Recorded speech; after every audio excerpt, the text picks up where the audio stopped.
আৰু কাৰ্বি আংলঙত দুৰ্ঘটনাগ্ৰস্ত বায়ুসেনাৰ সুখয় বিমান চকীহোলাৰ দুৰ্গম ৰেংমা পাহাৰত এই দুৰ্ঘটনা সংঘটিত হৈছিল।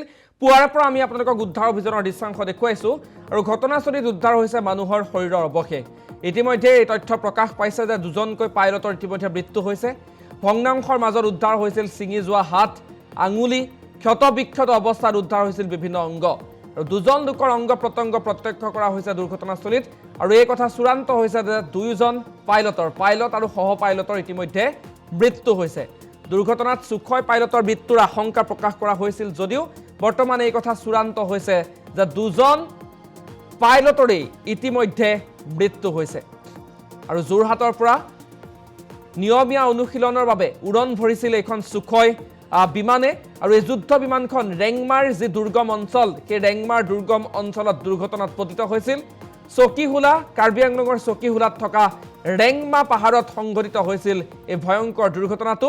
আৰু এই সুখয় বিমানখন ভূপতিত হোৱাৰ পাছতেই দুজনকৈ পাইলটৰ কৰুণ মৃত্যুৰ খবৰ ইতিমধ্যে চূড়ান্ত কৰা হৈছে। আৰু এই সন্দৰ্ভত উদ্ধাৰকাৰী দলৰ ভাষ্য আমাৰ হাতত আছে, আমি শুনাব বিচাৰিছোঁ। যোৱা ৰাতি 7:45 মানত এটা ডাঙৰ শব্দ শুনিছে, আপোনালোকৰ চাগে নিশ্চয় শুনিছে। তো আমি শব্দ শুনি পাই চালোঁ বাহিৰত ওলাই, এইফালে পাহাৰৰ ওপৰত জুই জ্বলা দেখা পালোঁ। গতিকে কালা পাহাৰটো আমাৰ ৰংখ্লেং কালা পাহাৰৰ ওপৰৰ ফালে ইংলং ইপি বুলি কয় ন, সেইটো মই কালা পাহাৰ বুলিয়ে গম পাওঁ। একচুৱেলি কালা পাহাৰ হয়তো। তো আমি লগে লগে আমাৰ কামাণ্ডো পাৰ্টি, আমাৰ থানা ষ্টাফ, আমি 3টা টিম হয়, তিনিফালৰ পৰা আমি পাহাৰত উঠিছোঁ। লগতে লোকেল মানুহ চব উঠি আহিছে। তো আহি পেলাই এৰাউণ্ড 12 বাজি মানত বস্তুটো স্পটটো পাইছোঁ আৰু আহি পেলাই। তো প্লেনটো ক্ৰেছ হৈছে দেখিছে। আৰু সেয়াই আৰু দুজন পাইলট আছিলে বুলি কৈছে। তো তেওঁলোকতো হেৰি নাই, দুজন আছে বুলি কৈছে। সেইটোৱে আৰু আপোনালোকে দেখিছে। এইটো তেওঁলোকে বোলে এয়াৰফ'ৰ্চৰ মানুহ আহিছে।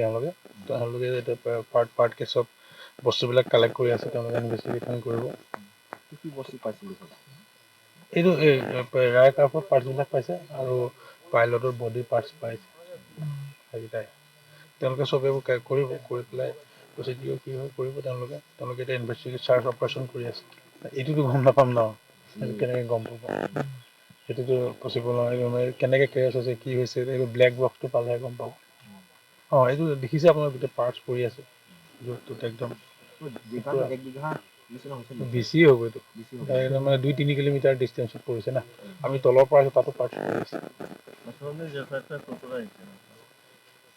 এইটো এতিয়ালৈকে মই কনফাৰ্ম হোৱা নাই, যোৰহাটৰ পৰা আহিছে পাৰ্টিটো, চব যোৰহাটৰ পৰা আহিছে।